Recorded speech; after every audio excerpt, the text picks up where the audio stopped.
9 rekomendasi bisnis online tanpa modal. Bisa sukses asalkan ditekuni.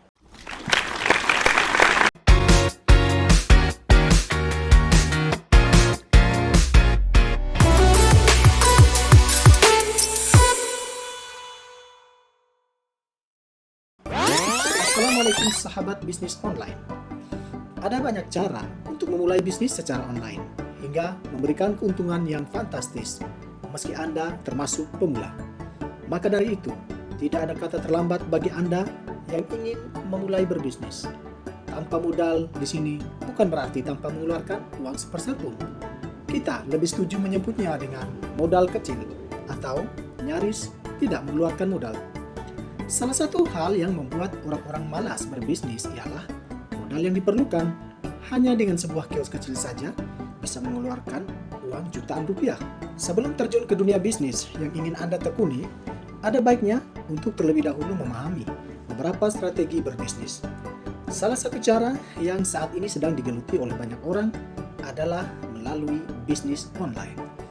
Kenapa bisnis online semakin diminati? Ada beberapa alasan, yakni bisa dilakukan di mana saja, modalnya kecil, dan dijamin menguntungkan. Percaya atau tidak, Anda bisa mendapatkan keuntungan berkali-kali lipat atau bahkan lebih, tergantung pasar yang mencarinya, membutuhkan atau tidak. Sebelum memulai, maka syarat pertama adalah Anda hanya butuh kemauan dan koneksi internet. Simak cara bisnis online tanpa modal yang perlu Anda ketahui berikut ini. 1. Vlogger atau YouTuber. Sebelum menguraikan lebih jauh, Anda harus tahu dulu apa itu vlog. Vlog adalah singkatan dari video blog. Blog video atau video blogging merupakan suatu bentuk kegiatan blogging dengan menggunakan medium video di atas penggunaan teks atau audio sebagai sumber media perangkat, seperti ponsel berkamera. Anda bisa membuat beragam video ulasan, mulai dari kehidupan sehari-hari, masak, make up, kreativitas, review produk yang Anda beli, traveling, dan masih banyak lagi. Pekerjaan sebagai vlogger nyatanya sangat menguntungkan loh. Bingung karena tak punya kamera terbaik? Jangan khawatir, Anda bisa memulainya menggunakan kamera handphone. Pertama-tama, pastinya kamu harus memiliki akun di website video yang diminati. Saya contohkan YouTube. Buat akun gratis. Setelah itu, gunakan kreativitas kamu untuk membuat video yang menarik. Setelah video direkam, kamu dapat mengedit video tersebut dengan beberapa perangkat lunak gratis seperti Windows Movie Maker, Filmora, Shotcut, dan Lightworks. Setelah video jadi, siap diupload, jadi deh. Bila sampai 1000 subscriber dan 4000 jam tayang, maka channel YouTube kamu bisa dimonetasi. Pastikan kamu membuat video-video berkualitas. Yang dimaksud dengan monetasi adalah disertakannya iklan dalam video kamu, sehingga ketika orang mengklik atau menonton iklan tersebut, kamu akan mendapatkan sejumlah uang. Semakin banyak orang yang menonton kamu dan mengklik iklan pada video tersebut, semakin tinggi pendapatan yang dapat kamu hasilkan. Mudah bukan? 2. Admin medsos. Nah, peluang bisnis online selanjutnya adalah menjadi admin media sosial. Admin media sosial kini menjadi salah satu pekerjaan yang sangat diincar. Tidak hanya oleh fresh graduate, melainkan juga oleh orang-orang berpengalaman. Namun, untuk bisa bekerja dengan baik, ada beberapa cara menjadi admin media sosial yang sukses yang perlu kamu ketahui. Di Indonesia, bahkan dunia, saat ini pun masih banyak sekali brand perusahaan yang masih belum maksimal dalam pengelolaan akun media sosial yang dimilikinya. Ini tentu akan menjadi salah satu peluang pekerjaan yang menjanjikan untuk mengelola akun media sosial. Seorang admin sosial media diantaranya yaitu selalu mengupdate informasi terbaru mengenai tren ataupun yang berkaitan dengan produk yang ia jual. Tidak hanya itu, seorang admin media sosial juga menjadi penghubung antara audiens dengan perusahaan, sekaligus membangun koneksi personal dengan audiens ataupun klien. Kemudian, admin media sosial juga harus melakukan update atau perbaikan terhadap konten di media sosial, baik Instagram, Facebook, Twitter, dan sebagainya. 3. Berjualan fotografi. Menjual foto di internet merupakan salah satu cara untuk memperoleh penghasilan tambahan dari hobi. Jika Anda suka fotografi atau kemana-mana, selalu membawa kamera. Sementara foto-foto yang Anda hasilkan hanya tersimpan di laptop atau komputer, bikin memori jebol, coba dijual. Ada situs-situs yang berani membayar publisher $10 per foto. Bayangkan saja, jika ada 10 foto yang terjual dengan harga tersebut, maka penghasilan Anda bisa mencapai 1,4 juta lebih. Ini kalau dihitung $10 per foto. Bagaimana kalau $100 per foto? Gila bukan? Siapa tahu ada foto-foto Anda yang berhasil menarik orang lain. Orang lain yang dimaksud di sini bisa saja perusahaan periklanan, internet marketer, blogger, dan lain sebagainya. Hobi fotografi jangan disimpan sendiri. Cobalah jual hasil jepretan Anda di website-website yang menerima foto seperti Etsy, iStock, Shutterstock, Pixabay, Unsplash, dan masih banyak lainnya. Situs-situs di atas berani menjual foto yang Anda miliki dengan belasan dolar, bahkan hingga ratusan dolar. Tinggal dikalikan saja berapa jumlah foto Anda yang terjual. Untuk jenis foto yang dibutuhkan, nampaknya Anda perlu riset dulu foto. Apa yang paling banyak peminatnya? Sehingga untuk mendapatkan hasil ratusan juta, itu maksudnya. 4. Dropshipper. Dropship adalah sistem yang mulai banyak bermunculan dan berkembang dengan maraknya penjualan barang melalui internet.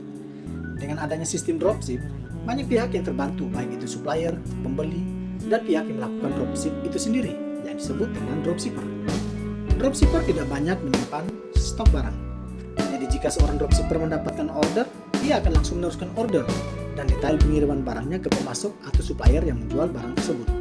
Sistem dropship sebetulnya bisa memberikan keuntungan bagi siapa saja yang ingin terjun ke dunia bisnis online. Bagi supplier, mereka terbantu karena barangnya dapat dipasarkan lebih luas. Begitupun bagi dropshipper, ini bisa menjadi peluang mendapatkan penghasilan, bahkan tanpa modal sekalipun. Dropshipper bisa menentukan keuntungan berapapun sesuai dengan keinginannya, karena biasanya harga yang diberikan supplier sudah cukup murah. Karena kemudahan dan kepraktisan kegiatan bisnis yang dilakukan oleh seorang dropshipper, banyak orang yang lebih memilih untuk menjadi dropshipper. Peluang bisnis sebagai dropshipper juga akan terus meningkat seiring dengan minat masyarakat Indonesia untuk berbelanja secara online. Bagaimana? Tertarik menjalankan bisnis dropshipper? 5. Survei online. Pernah tahu kalau mengisi survei bisa menghasilkan uang? Nah, di internet banyak ditemui peluang bisnis online tanpa modal. Hanya dengan mengisi survei, Anda akan dibayar. Salah satu yang menjadi alternatif adalah mengisi berbagai survei yang ada di internet.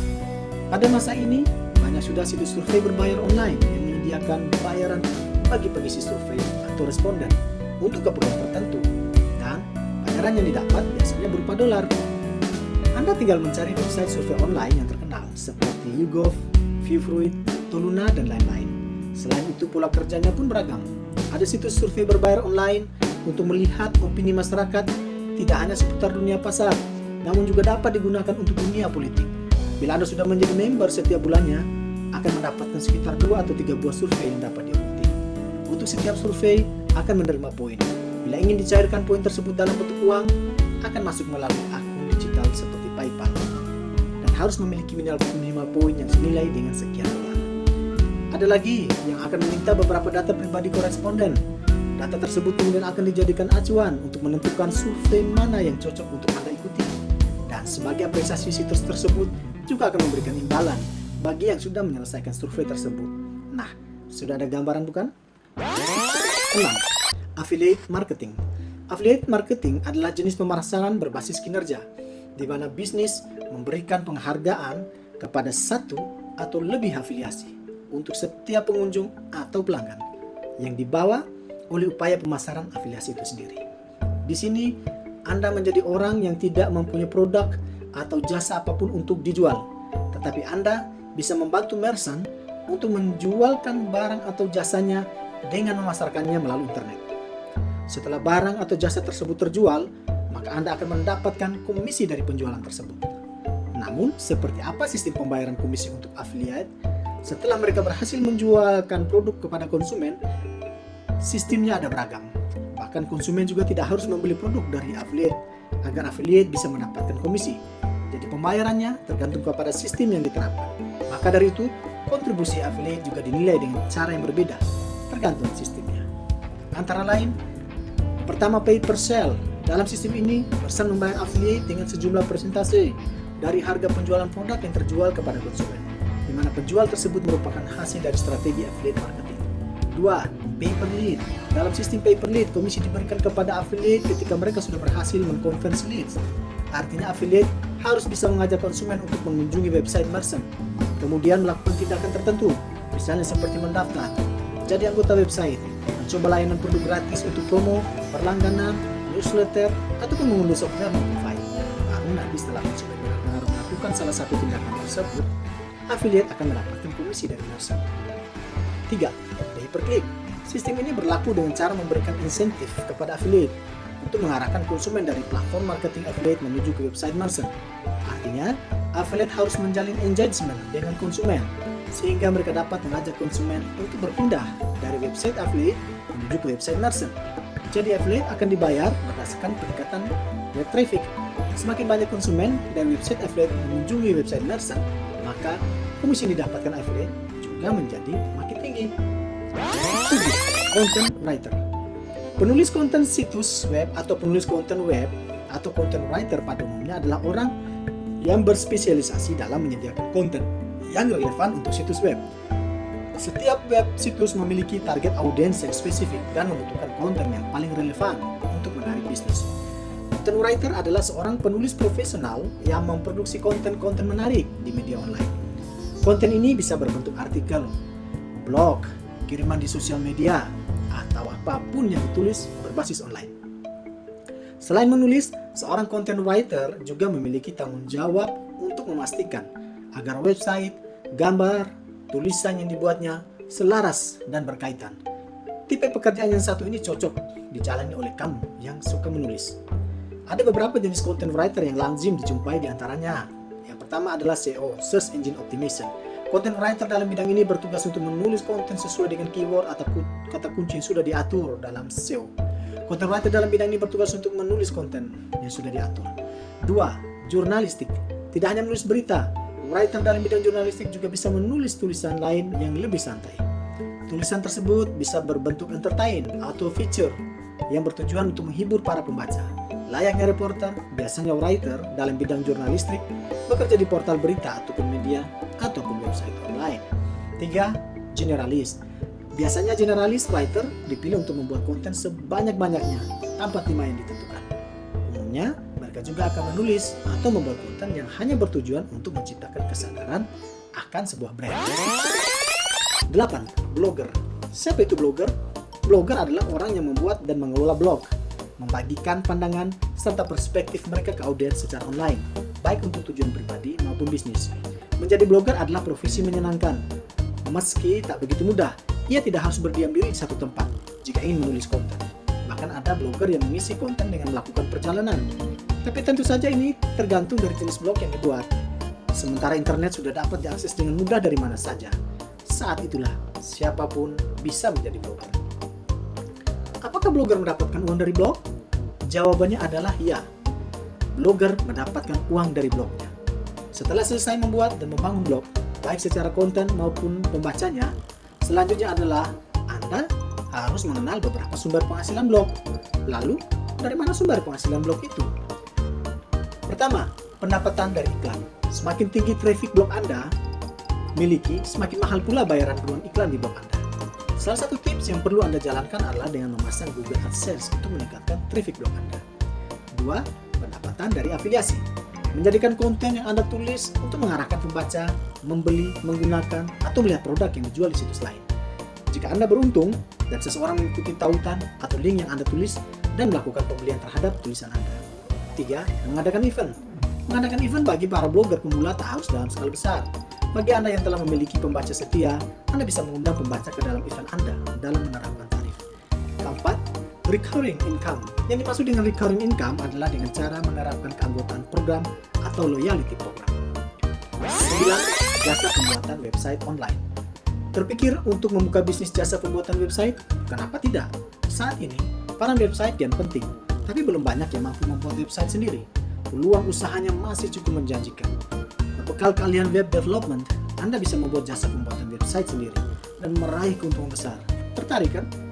Dalam menjalankan bisnis penyediaan jasa pembuatan toko online terbaik ataupun website dan media online lainnya, Anda harus mengetahui dan memahami dengan betul sistem kerja yang hendak diterapkan. Terdapat dua jenis sistem kerja yang umumnya diterapkan pada bisnis jasa website, yakni Sistem kerja putus dan sistem kerja kontrak.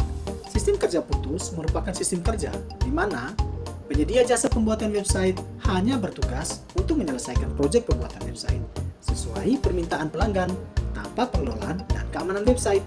Sedangkan untuk sistem kontrak, pihak penyedia jasa website tak hanya bertugas membuatkan website sesuai konsep bisnis dan keinginan pelanggan saja.